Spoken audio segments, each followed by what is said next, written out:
Do you feel frustrated trying to grow your franchise?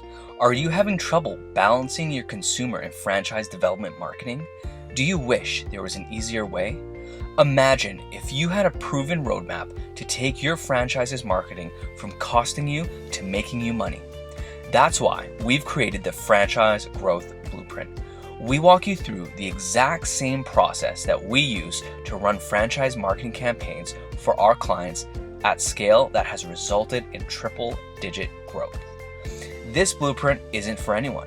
It's not for people just starting a franchise. It's not for franchises without long-term goals. This is for franchises that want to scale up their marketing in a predictable and profitable way using a proven roadmap. If you want to sell more franchises, keep your current franchisees happy, and learn from people who have already done it, go to franchisegrowthblueprint.com and sign up today. That's franchisegrowthblueprint.com. Hello, everyone. Welcome to another episode of the Franchise Marketing Podcast. Today, I'm super excited. I have Keith Levenson, who is the Emerging Franchise Systems Specialist at Angela Cote Inc. Keith, welcome.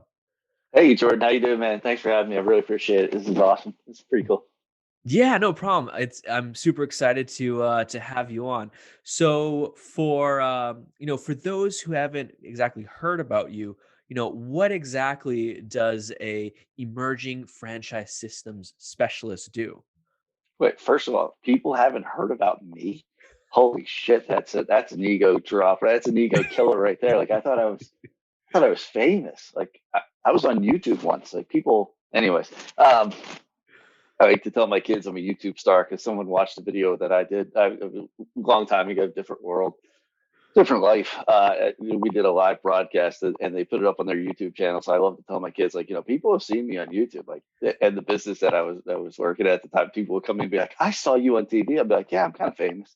Anyways, what is it? That is a great question, Jordan, because I don't know. We just kind of make this shit up as we go at ACH. No, so what I do is my background and my journey into franchising started as an emerging franchisor where I was a COO of an emerging brand. And so that tends to be where I tend to kind of gravitate towards those brands. And so what I really do is I work with brands kind of from that micro emerging stage all the way up to, 50 plus. This depends on how you define emerging, I guess, uh, units and really help them navigate the process, navigate the franchise journey that they're on and say, okay, here's where you're going. Here's where your growth goals are. Here's some of the missteps that I think you're going to run into. So let's try to navigate around those. Let's think it strategically through and say, okay, what is it that you have in place, whether that is personnel or systems? How much money do you have? What kind of capital you have? And what type of human capital do you have within your organization today? What is it that we need? And really try to project forward and say, here's where we're going to run into a problem. So let's try to navigate today so we avoid that issue. So that's really what I do, and we work from it's funny, we'll get involved with brands sometimes when they have just started the FDD process, all the way to having 17 or 18 franchisees potentially, and it's funny how you think you know what you know when we have kind of our initial strategy sessions, what we call it, and we kind of identify these areas that we think are the directions that we have to go to, and then as we begin our momentum coaching, which is our ongoing advisement that we do, and we start to wrap our arms around the business that we're engaged with, and you start going, oh, actually, you know what? There's these three other items that we didn't understand were there, that were sitting there, that are going to be massive roadblocks. So let's start working on those too. So we take a very AC. Our ideal is that we take a holistic approach to your business and then customize whatever it is that you need from our service package. So whether that is working about Fran Dev, your Fran Dev department or your Fran Dev process might be completely different than seven other brands in our portfolio. And that's okay because it's not standardized. This is not just a copy and paste. It's very specific. And so we look at the journey that our brands are on and then find out ways that we can really help them get them down the path as to whatever that path means, whatever that growth goal means. Let's find a way to navigate the course. Mhm. I love that. And I love that you brought up, not using a cookie cutter approach, taking a very personalized and customized experience, I'm sure it helps set you and the team apart from these franchise factories, as Angela likes to call them. Yeah, I mean, look, we just believe in that every journey's different, right? Every brand's different. Your widget may be exactly the same as somebody else's widget that's come along before you, but the reality is you're going to do business differently.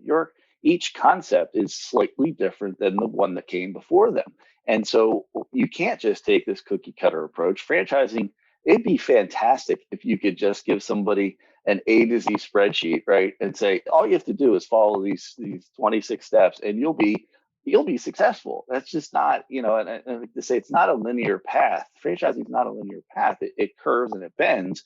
And if we're not being flexible in how we provide our content, our resources, and our advisement to meet those different paths, then we're not going to be very good at our job, frankly. And it's funny, we've set our business up to follow a franchise model. So we've got Angela, right, who is our center point, right? She's the rock star that leads our team, and she's got all this amazing content in her head that she's developed over all these years, all these ideas, all these ways of thinking about franchising that are different. But that's not scalable. You can't scale a person, but you can scale a concept. So we've drugged that out of her and then created these resources and these aspects of her methodologies that then Keith Levenson can use and Jordan Choo can use and Steve, and we can add all these other folks onto our team and scale and grow just like a franchise system would. So we live the model every day in our business journey life as well. So we're not just talking the talk, we're living it as well. I love that. You're eating your own dog food, and I'm sure that helps you speak to franchisors, in a more transparent and understanding way. I hope it does because it makes it, without a doubt, it makes us empathetic to where they are, to the position that they're in, right? And empathy is such a weird word, right? And it's funny because I've had this conversation. I've got an 18-year-old and a near 16-year-old. She'll be 16 here in just a few weeks, which is unfathomable to think about when I go like I'm not that freaking old. No, actually, you are, dumbass. But so, when I think about the word empathy, and we remember having these conversations with my kids and be like, and what I learned as a parent was that empathy is not something we're normally born with. At least I don't believe it is. And so you have to almost teach empathy. And sometimes in business, we forget that such an important part of this. And in the franchising world, God, it is like center of the universe. You have to be empathetic, whether you're a franchisor or a franchisee, because you're both working at these problems, and you don't, as a franchisee, sometimes you don't understand what the franchisor is going through. You think he's sitting in his crown in his big castle somewhere up in the 90th floor, just looking out at the world, going, "This is my kingdom." Oh, isn't that? I mean, that was Ray Kroc, right? He just no, of course it wasn't Ray Kroc. Ray Kroc was actually cleaning toilets and figuring out how to make burgers better and faster, and how to get milk out of milkshakes, which is a bizarre concept.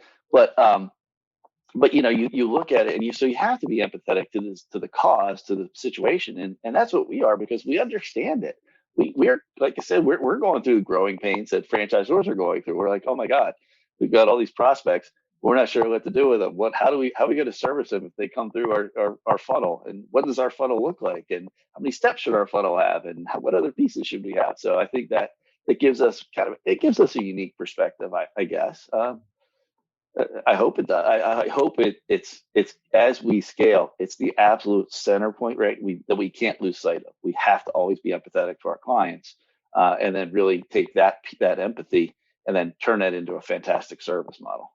Awesome. Very cool. So switching gears, Keith, I think you come from a very interesting background because, you were, let's call it in-house as a COO at an emerging brand. And now you're kind of on the partnership side, working with a variety of brands. So I think you come with some very unique insights with that. So I'd love for you to share, what are some key insights, problems that you see constantly kind of popping up?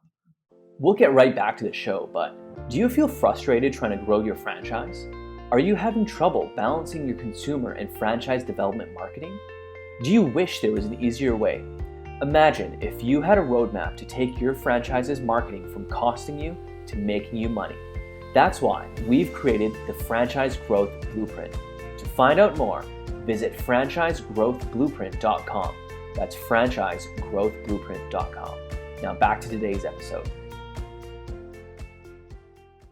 I think one of the things that I recognized kind of early on in my franchise journey, as you know, I'm in this COO role, and we were this family entertainment concept that had these other lines. We had our retail line, that was our store, that was our business that generated all the money that we used to fund our other operations. And then we had a production wing because we actually created the climbing walls ourselves in house that were part of that was the center point of the concept. And then there was me working on the franchise business. And it was great because I had these friends that I worked with and I could bounce ideas off of them, but they were so far removed from the franchise world. So I felt lonely, right? And I think as a franchisor, you do feel lonely in a way. And I'm sure if you're an emerging franchisor coming into the franchise space at like the end of 2019, early 2020, or maybe even you started that first quarter, like after the IFA happened, you've had no experience of the franchise industry as a whole in person. Everything's been done electronically. And it's such an open and welcoming group of people. At least that's what I found in my journey. I was very fortunate, I think, early on to meet people like Lane Fisher and Brad Fishman and Jam Hashmi and Gary Findlay and Chris Kincaid and Bill DePola, and I could go on and on. But these people that's kind of opened their arms and said, we're not going to look at you as if you're this person who's come into our space who doesn't know what the hell he's talking about. And again, it goes back to the word empathy. I think they showed me some empathy and didn't disregard me just because I was ignorant. They actually welcomed me in and said, okay, here's some of the things you might want to look for. I remember Gary Findlay standing outside of a conference room at Springboard talking to me and just beat into my head, like literally, don't take the check, don't take the check. And I use that terminology all the time. And I talk to my clients like, hey, I get it. You're going to want to do it, but don't take the check. And here's this person who had all this experience who gave me that nugget within my first 6 months of the journey. And then you would leave those events and you felt so passionate. Your fire is just burning because you come out of this. You meet all these amazing people that give you all this amazing knowledge. And then you go back to your office in your company and you're all alone. And you're like, okay, now what? I know I have these people that I can call, but I don't want to bother them. So now what do I do? And so it is a bit of a lonely journey sometimes. And I think, and I can't imagine what some folks have gone through, like I said, over the last year with this, but it's, you just have to, I know I kind of veered off on the topic there, but, I think in a lot of ways, finding the community of franchising and how you connect to it is very important. And now that I'm on the vendor supplier side of the business, it's just as I was not worried, but conscious of the fact that I was changing from kind of the one side of the franchisor to now the supplier side of the industry, and I was concerned a little bit about how that would feel and would I not be able to share, because that was one of the biggest things that I learned was that people love to share the information that they have within this industry. And what I'm finding is no, actually, it's still the same. I still get to share as much as I did, maybe even more than I did, because I get to interact with so many more people now. Because I was so focused on just my one brand, because that was, I mean, it was my baby, even though I didn't own it. It was still my baby. I mean, I started that company. First thing I ever did was walk into an empty warehouse, a 20,000 square foot warehouse space that was literally empty. Didn't even have one light in the building. Didn't even have lights. And I took the name of the business is Climb Zone. And I took it and I laid it up against a steel beam pole. And I laid down on the ground and I took a picture of it and created a Facebook page. That was the very first thing I ever did. So you talk about from infancy to, having franchisees and opening other units in other states and you have that passion and love for it. And then you go to the supplier side, you're like, how do I transfer that passion into what I had and what I did into this role? And I think so far I'm doing it. Maybe I'm not. I don't know. I should ask my clients. Very cool. And I love that you brought up like how strong the franchise community is, because that's something, I keep seeing and I keep talking about over and over again. So for those just entering in the industry, how do you start to build kind of like that community and that support system around you if you don't know anyone?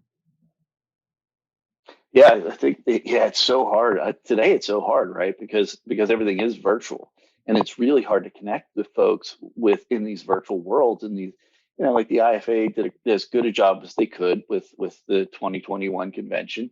The CFA, I thought, did a really nice job last summer with their convention, or late summer, early fall. But again, it was virtual, and so it was hard, like when you went to the breakout rooms, to really connect with a certain individual.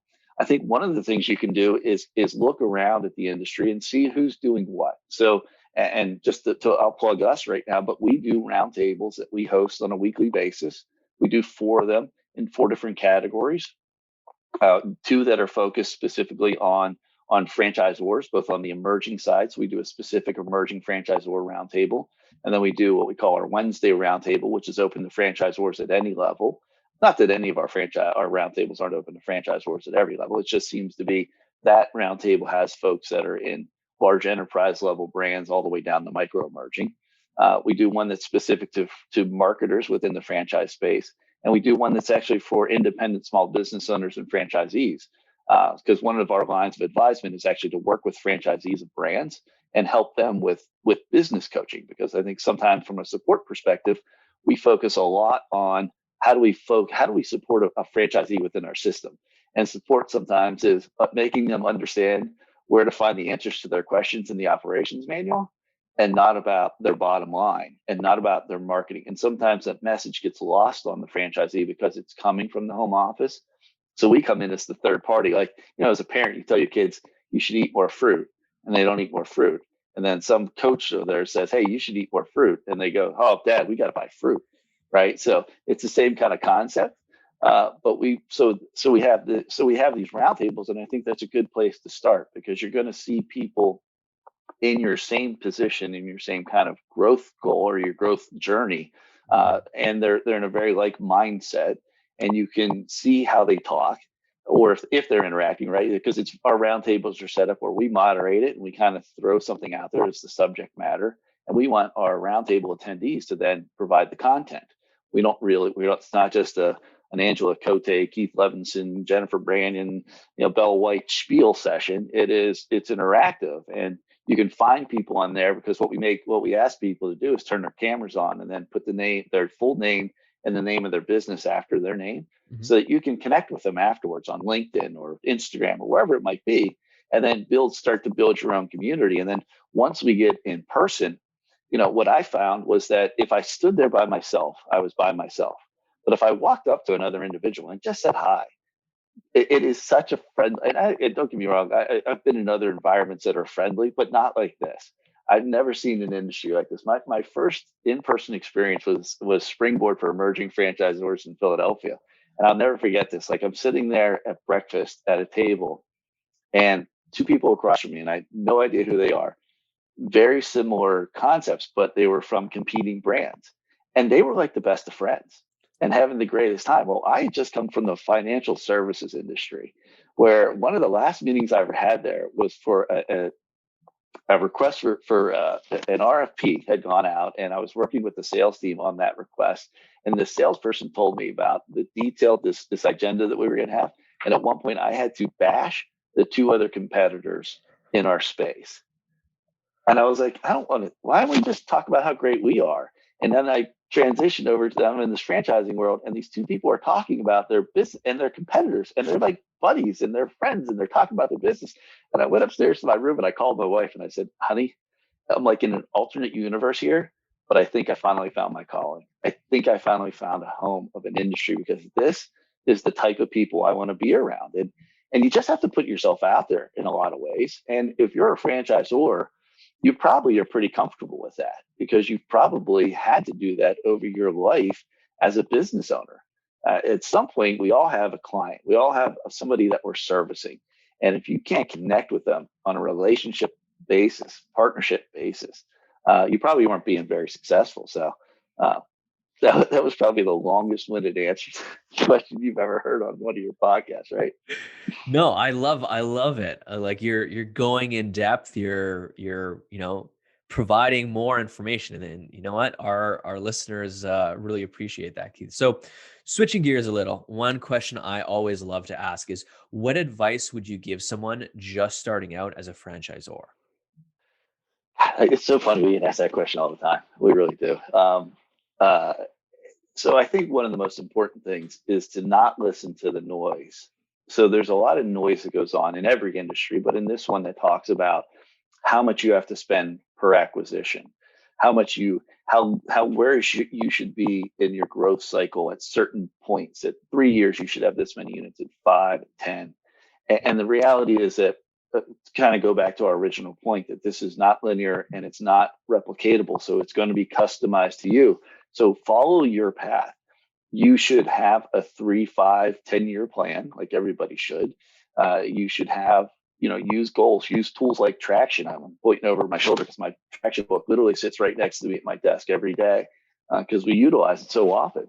Um, set that big, hairy, audacious goal, right? Set it for yourself, and then listen to yourself and listen to the people around you that you trust, and say, okay, how am I going to achieve those goals? And focus on what you can control in your business.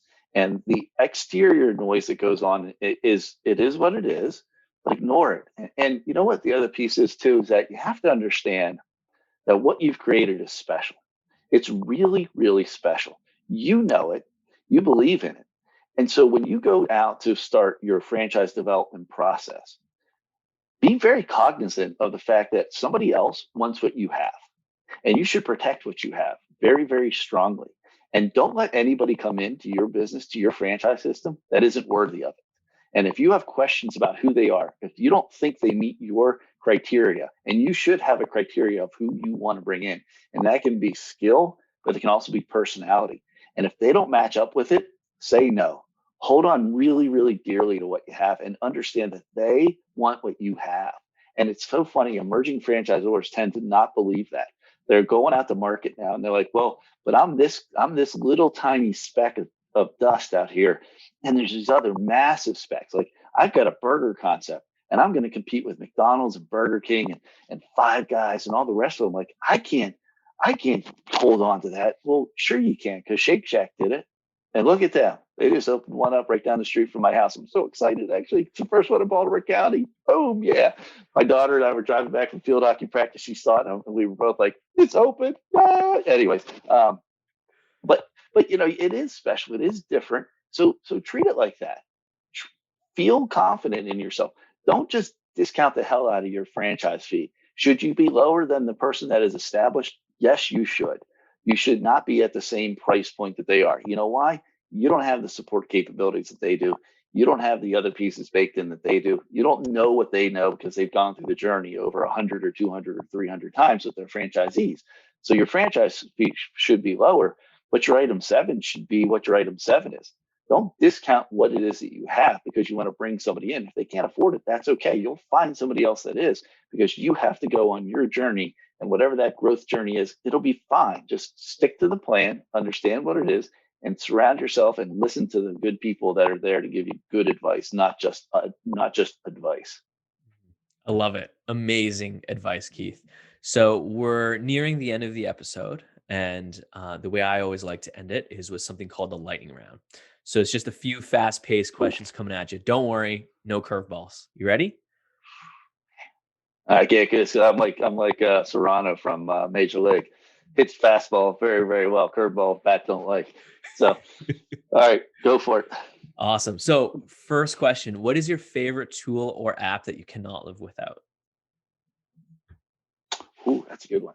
Um, right now, it's Clubhouse. I love Clubhouse. And if you know what that is, so that's it right now. I love the voice aspect of it. I love the fact you can get on there and just kind of give opinions and listen to other people's opinions. And one of my favorite things is just open it in the morning and find a room Mhm. and put it on while I'm going through email and doing LinkedIn. So it's love it. Clubhouse is my favorite right now.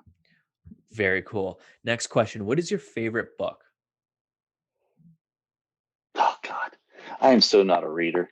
Like I'm like my favorite book of all time was, and I don't even know the name of it, but it was written by Richard Branson, and it was not his first and wasn't his last, because he just talked about his how he structured the businesses and how he put leadership. He took himself out of the overall lead. He didn't say every brand that I buy, I'm going to be the leader of this brand. He found really qualified people and brought them in. So I don't know the name of the book, but that's the one.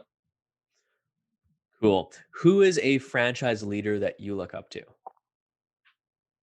besides my boss, Angela. I mean, to not be just completely ass kissing, but it's the truth. Like she isn't afraid to take a chance. She isn't afraid to put herself out there.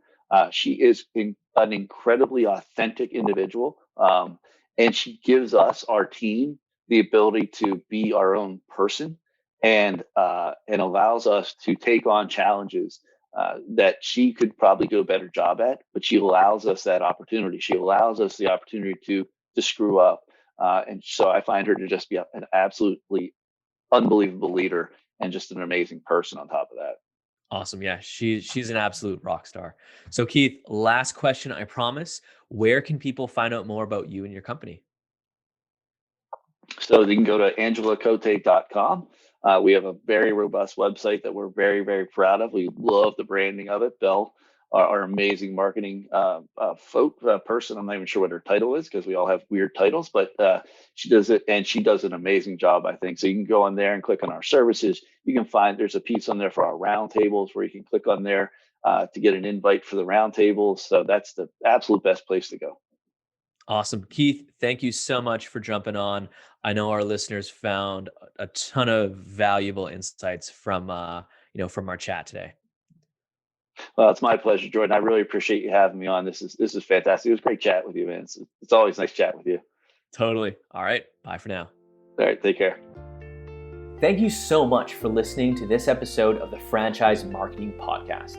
If you found this episode useful, share it with a friend and subscribe now so you don't miss out on any upcoming episodes. And until then, happy marketing.